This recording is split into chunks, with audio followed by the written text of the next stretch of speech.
Hello, my friends, hello, and welcome once again to Stately Vaughn Manor, where it's Wednesday. That means it's Epic Comic Book Wednesday. Every Wednesday, I'll talk about a certain comic book graphic novel or comic book subject. Steve Donoghue over on his channel will talk about the same comic book graphic novel or comic book subject. It is our world's finest team up that we do once a week. And today, for the first time in our world's finest team up, we're talking about World's Finest. Now, World's Finest is a great comic book that began its life in the 1950s. And in World's Finest, Batman and Superman had adventures together. They had adventures together. Well, first of all, in World's Finest, they had adventures separately. But finally, somebody came up with the bright idea, hey, these are our most popular characters. They should have adventures together. And they did, and they were amazing. World's Finest was a great comic book. And over the years, this comic has kind of come and gone. Sometimes it's not been called World's Finest. Sometimes it's just called Batman and Superman, which is ridiculous. It ought to be called World's Finest. And now it is. This is a hardcover collection of the first 5 issues of the New World's Finest series that is written by Mark Waid, one of the greatest comic book writers of all time. And it's illustrated wonderfully by Dan Mora. The artwork in this is fabulous. And of course, Mark Waid does this. And Mark Waid knows how to write these characters. Mark Waid has written every superhero character, I think. He had a great run on The Flash. He had a good run on Daredevil. He's written every character several times. And this is just a great comic book series written by Mark Waid. And so this is the initial 5-issue series in this hardcover volume called The Devil Nezha. Now, the Devil Nezha is a new villain that Mark Waid invented. I'm pretty sure Mark Waid invented him for this storyline, although the Devil Nezha plays a bigger part in the DC universe after this. But this is the series that introduces him, I believe. I think this is the first time he shows up. It sure seems like it.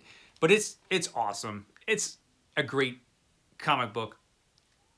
And I really like this because it takes place a few years ago. Who knows how many years? At least probably 10 years ago in the past. And so we get younger versions of our characters. And as you can see here, like there's Batman in his Batman costume from when I was a kid. This happens to be my favorite Batman costume with the circle around the bat and that particular utility belt. I think it's great. And there's Robin. He's experimenting with pants instead of his little trunks in this story. Good move, Robin. That's a good move. And of course, Superman's there. And so we get these younger versions of our characters from the past, and we get to see some other DC characters from the past. We've got Lex Luthor there in his Luthor suit, and some other characters. The characters I was really, really happy to see were the Doom Patrol. There's the Doom Patrol right there, or at least a couple members of it.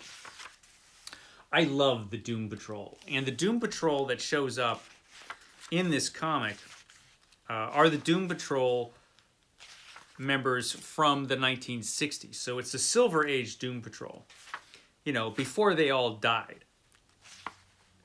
And so it's interesting. And then we've got Supergirl plays a big part in this. So there's a lot of cool stuff in this comic book.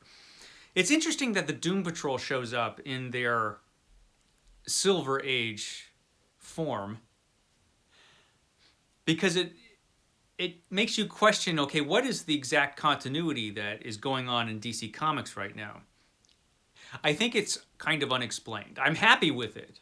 I'm happy that they seem to be using an older continuity, or at least including an older continuity of DC Comics, because continuity in DC Comics is just incomprehensible. Because DC Comics keeps destroying it every couple of years in some big stupid event.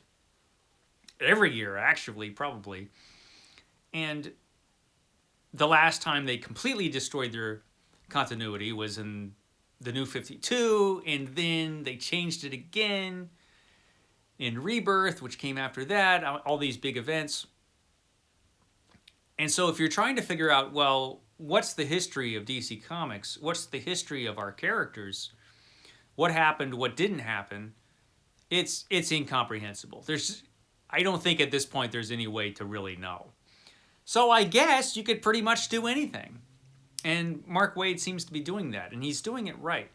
Because we've got a Superman and a Batman who really seem like themselves, their traditional selves, the characters that we knew from years ago before they kind of all got screwed up. Not that they've always been presented badly in recent years, but yeah, there's been some points in recent years where, yeah, it's been like, what? But no, Mark Waid gets it right. And he gets their relationship right, too, where we have two heroes, the greatest heroes in the DC universe, and they're friends, and they respect each other, and they work well together as partners. And they really care about each other. And that's nice to see, because that's not always how these characters are presented together. They ought to be, but not always. And like I said, the artwork is just really, really good. And it's not only is it dramatic, it's also pretty funny. This has a lot of humor in it, particularly between Robin and Supergirl. And I believe that continues after this particular storyline. You get some other superheroes, which is awesome because we get to see Mora draw some other superheroes.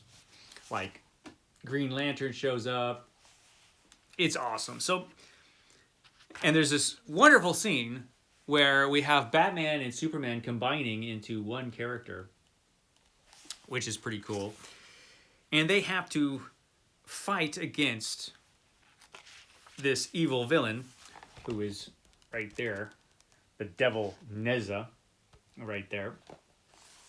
And he's super tough, man. He gives them a run for their money. But yeah, things look dark for our characters for a good portion of this. But it all turns out right, although there is a cliffhanger at the end. Kind of a cliffhanger at the end.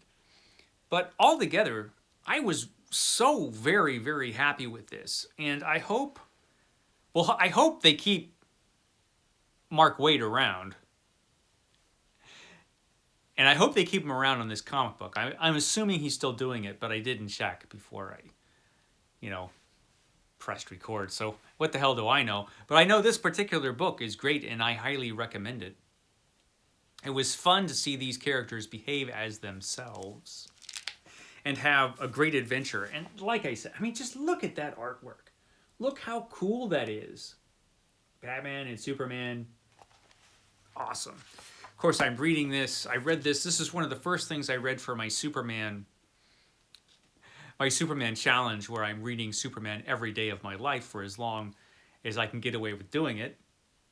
And so far, that has been probably the best decision I've made in recent years because I'm having a great time. Every morning, I read Superman comics before I have to trudge off to work.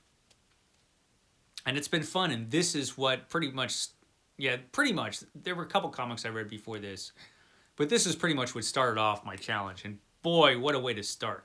It's fantastic. That's probably all I have time to talk about today, because I don't really have much time to do this video.